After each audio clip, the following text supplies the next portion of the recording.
Welcome everyone to my vintage retro computer corner here, and that is generally what I call it because this is where I do most of my vintage gaming and even some recordings of old games here.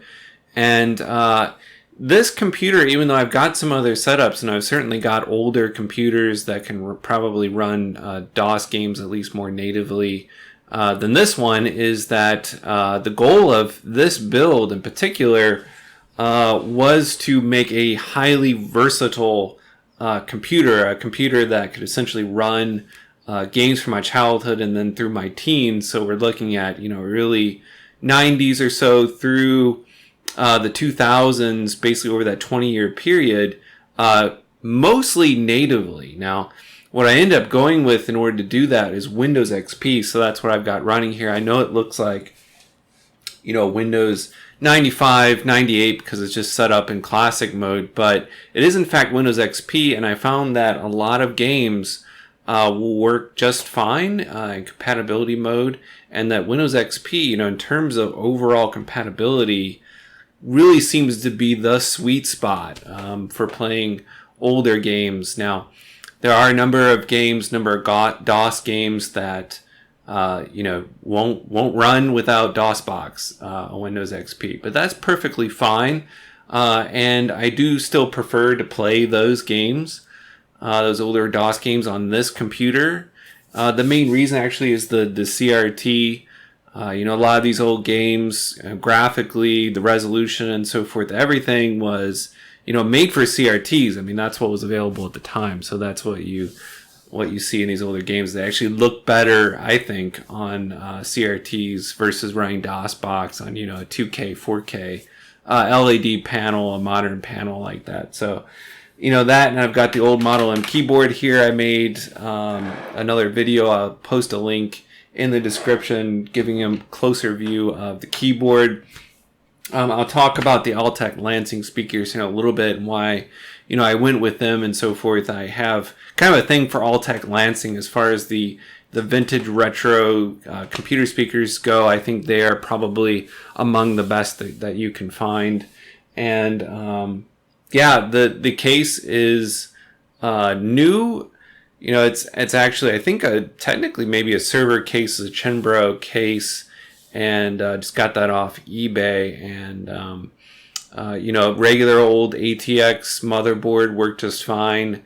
And I'll open that up and show you guys what's inside of there. In terms of the hardware, it's mostly overkill for a lot of the older games from the 90s in particular. I mean, this thing runs Crysis without too much difficulty on the resolution of this monitor, It's a little fast for some of the older games from, say, the mid-90s and earlier. But again, I think it has really good compatibility. I call it a semi-sleeper because the technology in there is really from about 2010. Is most of the hardware in there is from about that time period. But running XP, running compatibility, most games work just fine. So yeah, that's the plan for today. I'll disconnect the computer here. Show you what it looks like on the inside and the kind of hardware I've got in there if you are interested in putting together a very versatile computer for this kind of thing.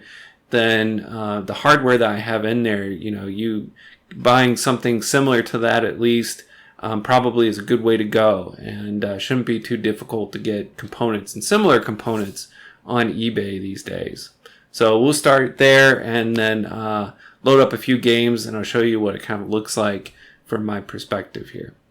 So I chose this case because aesthetically, I really like the way it looks. It has kind of a vintage look to it, and but it still has pretty good airflow for an older looking case that kind of has that old beige aesthetic. But it has pretty good air intake here in the front, and then I'll turn around here for you. And then the back, pretty standard, ATX setup, but it does have this least spot here for a 120 millimeter fan, and I did put one of those fans in there, as I'll show you in a moment. Even has another spot, a little grill down here for some extra airflow. Would have been kind of nice if they had done the same thing all the way down here. But I think, yeah, I mean, it's set up pretty good for a case that's, you know, used as a vintage unit like this one is. Probably even better airflow than is really necessary here. But the name of the game with this case basically was, and the hardware that's in it is kind of overkill, you know, for a vintage retro computing system. And that was mainly just because I wasn't sure exactly what I was going to be throwing at it. So I made sure that everything was, you know, beyond what I thought I'd probably need. So it's easier to, you know, go in and put everything in there originally rather than going back and upgrading later. So I definitely don't think I'll need to do that in this case, because everything was made to designed to run everything that I could think of up until at least around 2010 again, and then back to maybe the late 80s, early 90s. All right, so I wanted to actually take off the case and show you myself doing that, because the case is a little unusual. So it has this little screw here that is loose enough that I can just unscrew it. By the way, this case is solid metal, so, you know, even though I bought it brand new and everything, and probably isn't that old, it feels like an older style case. It's very solid. So what is a little unusual is that this top piece comes off like that. So again, that's, you know, nice solid metal sheet. And then, as I'll show you a picture here, just in case you can't see it that well, up on top here you've got these little handles with a screw, and the screw holds the side of the case on there. So basically you have to unscrew that and then just lift off, and you can hold it with this handle to do that. And this just pops off, and it kind of lifts up, really nice satisfying feel to it, and then that just pulls off like that. And this is obviously not the side where, you know, we can get access to the motherboard and so forth, but I wanted to show this panel on here, and this lip comes all the way up to the side of the case. So, you know, they definitely weren't thinking about running cables really down through here at all. There are a couple holes that maybe I could have taken advantage of for some reason, but, you know, unfortunately, the cable management, you guys are probably going to crucify me for this again, but the cable management is just not that good. I'll go ahead and warn you about that, because you can't really, it's really hard to get anything through the side of the case here and around this panel. So, but what is clear actually is that all these holes, you know, that this can hold a lot of different types of configurations and so forth. It's kind of neat like that. So let's turn around and take a look at the other side, like so. And yes, we've got cables everywhere in here, and but you know, the thing is that I don't think it impedes airflow too much, and even if it did, I don't think it's a huge problem for this particular build and this setup.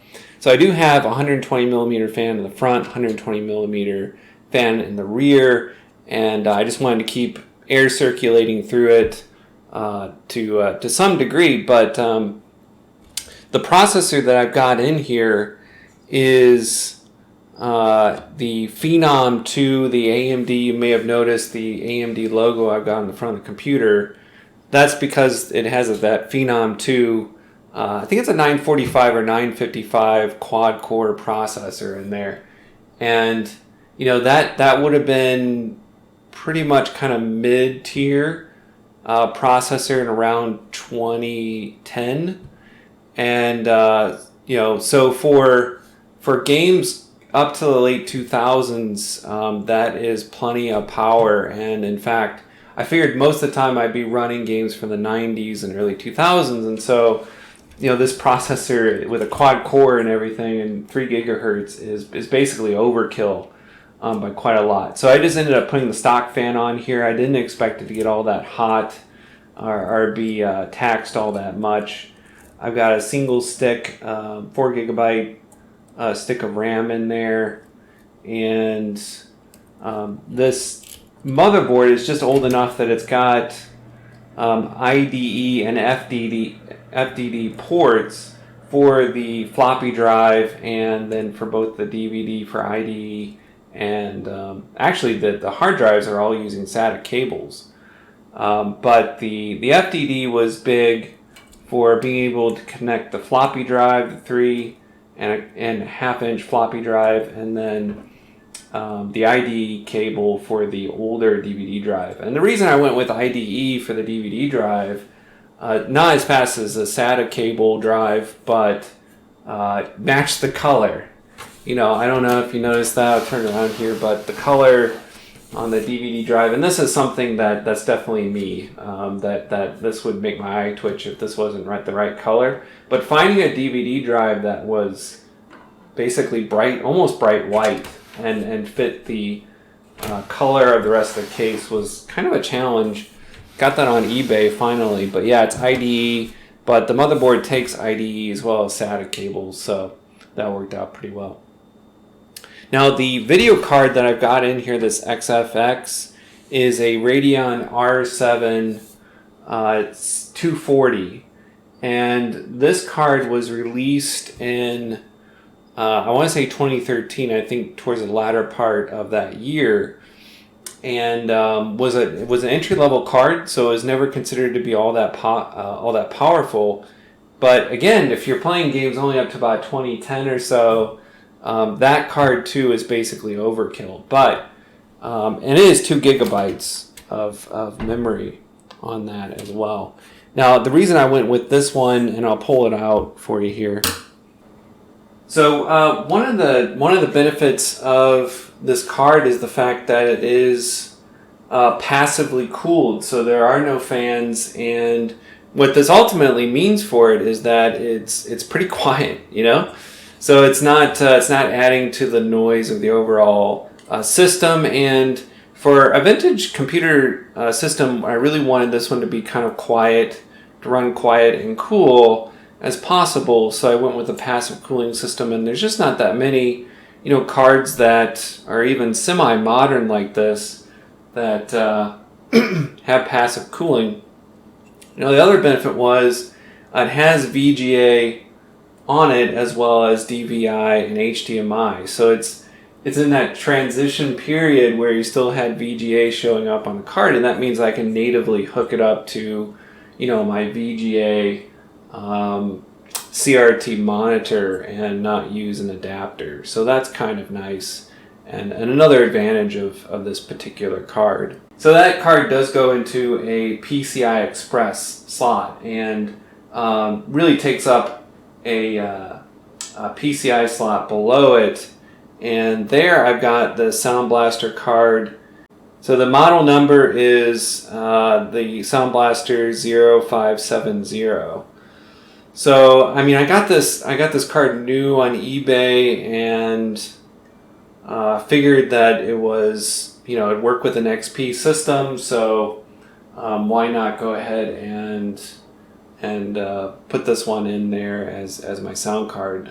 Sound Blaster should have pretty good compatibility with games, and indeed it's turned out really well. I haven't had a single problem with this one in terms of compatibility with the older 90s games, so quite happy about that. And it works just fine, again, with the newer-ish games as well. So, you know, the name of the game really with this was compatibility and also flexibility in terms of being able to play the old games and the new games. And so these two pieces of hardware have worked really well for me, as has that DVD drive in there. Works just fine on older, you know, CD-ROMs and so forth. One piece of hardware that you may have noticed that I don't have in here is the 5 1/4 inch floppy drives, and the reason for that is I've actually found that on the few games that I only have on 5 1/4 inch floppies, you know, they're the kind of games that I would need DOSBox for, and I've just kind of downloaded those. So they're basically just out there and mostly free to download. So I didn't really need to put in a 5 1/4 inch floppy. So I left that one out, but everything else is there, and I think I have everything I need to play the older games that I want to play. Now this is the 1 TB blue WD Western Digital hard drive, and then below that I've got the 120 GB SSD card that has the operating system, and I've installed some games on that one as well. So that's the interior. Let me get it hooked back up, talk about a few other things, and then play a couple games on it, I think. All right, so I've kind of put stuff out of the way here so I can show you a couple things. One of which obviously is the speaker system. So I've got the Altec Lansing ACS250 subwoofer. That's this guy here. And it does have a dial here for turning up and down the subwoofer. And it's paired with the speakers here, which are the Altec Lansing ACS 400. And these pair really well together. I mean, they're clearly meant for one another, but a number of other Altec Lansing ACS speakers will go with the subwoofer and work just fine. That includes actually the ACS 500, which I don't actually own, but those speakers are, I mean, they're huge towers. They're probably about this tall. They're good, I think, 2 feet tall. And I think they are considered to be among the premium Altec Lansing speakers of the older series, but I don't know. I think they're almost too big and kind of awkward. So I find these to be just the right size, and they do take up some space, but I mean, that's just kind of the name of the game with this whole setup, is that the monitor takes up some space. And actually, I had to get this desk. I had to go out and get this because I knew the weight of the monitor would be so substantial that that going with this sort of a plywood desk or just a glass desk or something like that was not going to work for this setup. I need something really quite substantial, some solid wood to actually hold it. The speakers, you'll notice the dials there. I really like it when speakers do come with all of the knobs for volume in this case, treble, bass, and it has surround sound as well. I think that does depend somewhat on what kind of sound card you have, as far as how well that surround sound part of those speakers actually works. But on this system with the Sound Blaster card that I've got in there, the Audigy card, works really well. I'm just not a huge fan of, kind of pseudo surround sound. I do like true surround sound, but if I can't have that, I usually just turn that down to close to minimum. I think I've got it maybe on like quarter of the way up or so in that surround sound. So, but it's a nice little feature. I mean, it's kind of gimmicky maybe. And the other couple things I want to point out is this surge protector that used to go under monitors all the time, and this was kind of the standard setup, and you then plug the monitor and all your peripherals into that. And that kind of disappeared and was just kind of replaced by, power strips that go on the floor and are out of the way and so forth, that no one really wants these underneath their nice new, LED monitors and so forth. But I think it fits in really well. I mean, I like the little LED lights, and I think it's kind of cool. It just kind of completes the overall aesthetic, I think, of this vintage system. One other thing you'll notice, I've got a USB hub over there, so it's not something I mentioned when I turned the computer around so you can see the back, but the motherboard obviously does have USB, and Windows XP does support USB. And so it's one of the ways that this computer can communicate with my other systems is through that USB hub and through those ports. I also have it hooked up to LAN as well, so I can just move around files pretty easily and don't really use USB that much, but it's always an option. Okay, I think that's about all I wanted to point out. So let's go ahead and put everything back in its place and turn it on.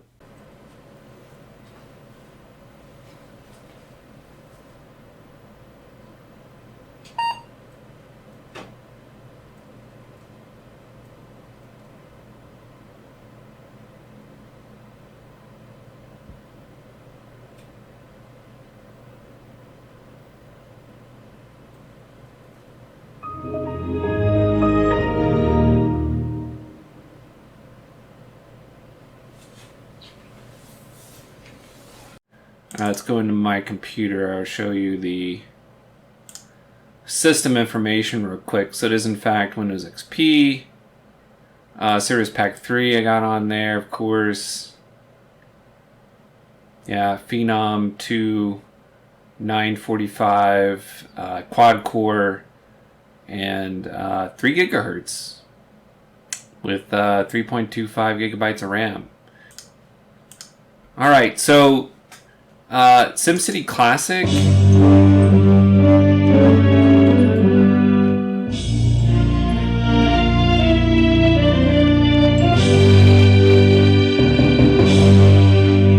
Hopefully that sounds as good to you as it does to me. It sounds great on these speakers.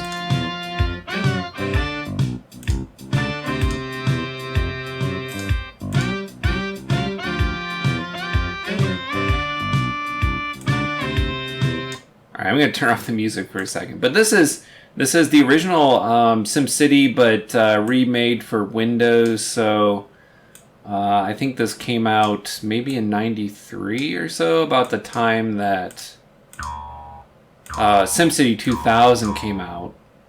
But it's a really nice, clean version of the original SimCity, and being a Windows game, basically, I've found that most of the games, if it works on Windows 3.1, a lot of the times it'll go ahead and work on Windows XP. Not all the time. And certainly Windows 95, 98 games should work on Windows 90 or Windows XP through compatibility mode. Okay, so it's like Sim Farm, I've got it running in compatibility mode for Windows 95, and then you can switch your display settings, run in 256 colors if that's really important, or running in a lower resolution, because it's running 720p, I believe.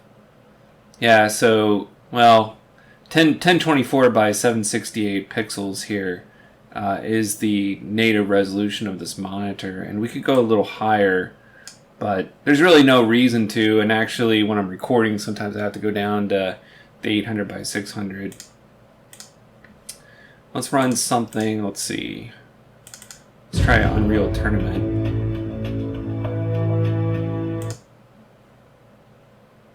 And this is an old favorite of mine. I really like this game because I can just load this up for 10 minutes and play a couple rounds and then get back to work or whatever I'm doing. So,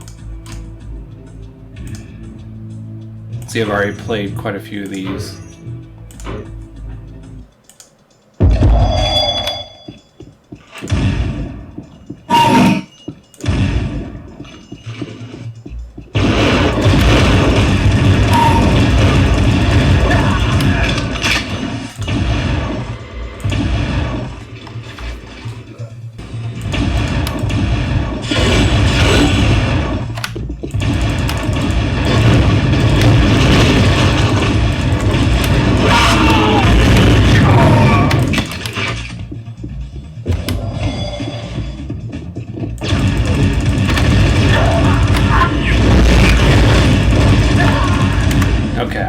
I can easily get sucked into that game, and no one wants that, so no one will watch me play that for the next 15 minutes.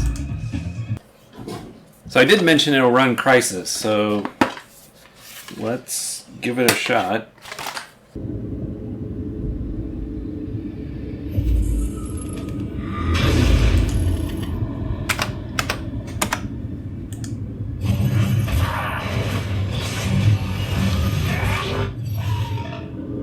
I gotta tell you, it's a little strange playing Crysis on a CRT monitor like this, but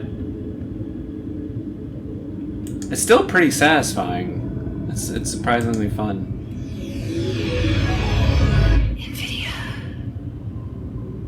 And this does tax the system a little bit, but it runs pretty smooth. And I think I installed this on my solid state drive, so it should load up pretty quick.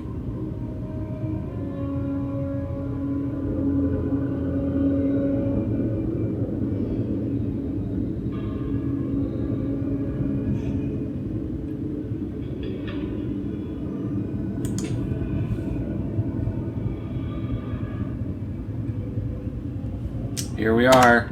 In terms of the settings, let's see.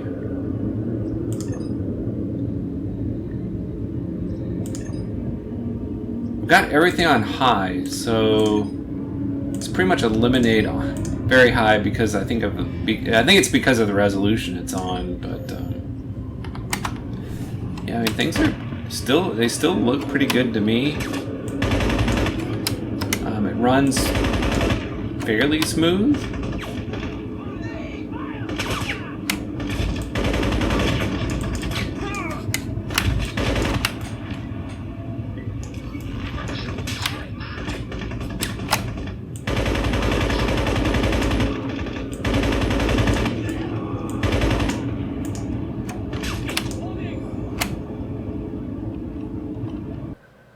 What else do we have? Now, some games do run a little fast, like Lords of the Realm 2, which is a great game. Definitely my favorite of the three Lords of the Realm.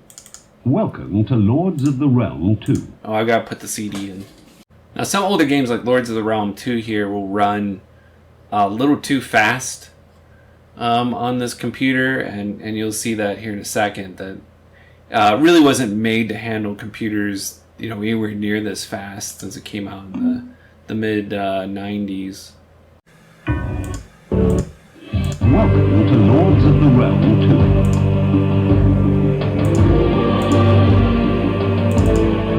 2. Feed your peasants to keep them. Right-click on cattle. I mean, look at the cows here and everything. The graphics are running really fast because it just wasn't made for hardware this advanced. Well, I mean, the hardware is like 15 years newer, so it kind of makes sense that it's running really fast. So some games like Lords of the Realm 2 and some other ones run a little fast, but otherwise, they do run, and it's usually not a huge deal. I've noticed a similar problem with SimCity 2000 running really fast as well, which can be a little bit of an issue, but you just run it on a slower mode, and it does okay. Even the original Civilization does really quite well on this system. Skip through this real quick.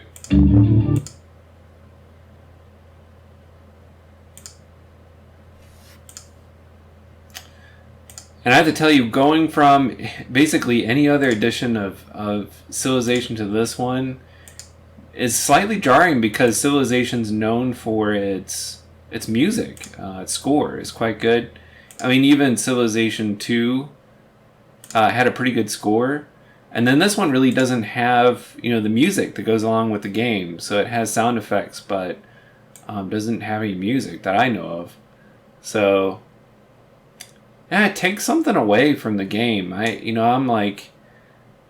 did start out playing this and then quickly went to Civ 2 back in the mid-90s and never really looked back at the original here, but you can play it just fine on the system and Civ 2 and pretty much all the Civilizations up to Civ 6 do work just fine on this computer.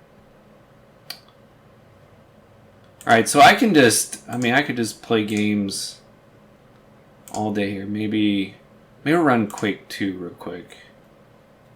So I had to patch that to get it to work properly on Windows XP here.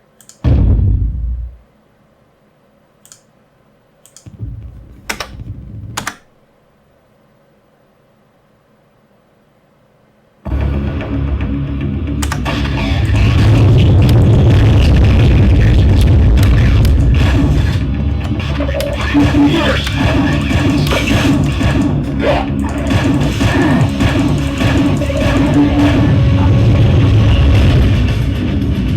no ray tracing, guys, but I don't know. I think it looks great. Runs really well.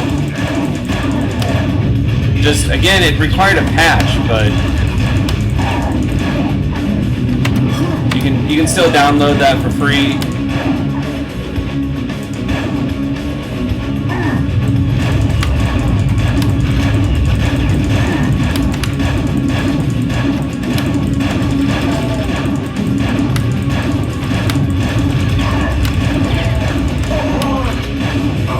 I'm running away.